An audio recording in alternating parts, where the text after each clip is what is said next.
Kim Chu, sinagot ang tanong hinggil sa tunay na namamagitan sa kanila ni Attorney Mueller at Kim Pao, nabawasan na ang sweetness. Hello, hello. Okay naman, ma'am. Migo.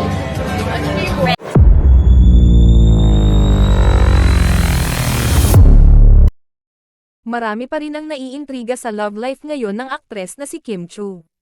Nitong nakaraang buwan, nabalita na tila sweet sila ng kanyang leading man na si Paolo Avellino. Ang akala ng marami ay patungo na sa magandang relasyon ang dalawa. Sa ginanap ng birthday party ni Kim kahapon, April 19, nagkaroon ng pagkakataon si Dr. Vicky Bello na makimarites sa aktres hinggil sa status ng love life nito sa ngayon. Tila aware si Vicky Bello na ipinapareha si Kim kay Attorney Oliver Mueller kaya naman gusto nitong malaman ang tunay na namamagitan sa dalawa. Kaagad din naman itong sinagot ni Kim at sinabing friends sila ng attorney.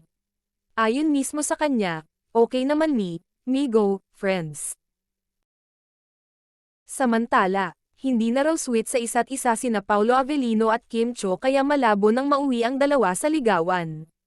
Napansin umano ng mga production staff ng seryeng What's Wrong with Secretary Kim na hindi na kasing sweet nung dati ang mga bidang sina Kim Cho at Paolo Avellino. Tinalakay ito ni OG Diaz sa kanyang showbiz update, dahil marami raw mga netizen ang nagtatanong sa kanya kung ano na ang lagay ng Kim Pao. Hindi pa po sila, yun lang ang ating Winnie wish, ani OG. Kasi ang nalaman ko lang mula sa production staff ng What's Wrong with Secretary Kim, parang hindi na daw ganun ka-sweet, ani OG. Yung okay sila sa set pero yung ligawan medyo malabo daw.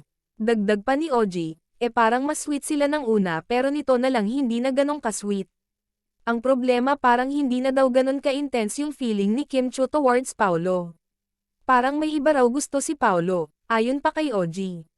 Hindi naman daw magkaaway sina Paolo at Kim pero parang hindi na nga raw ito mauuwi sa ligawan.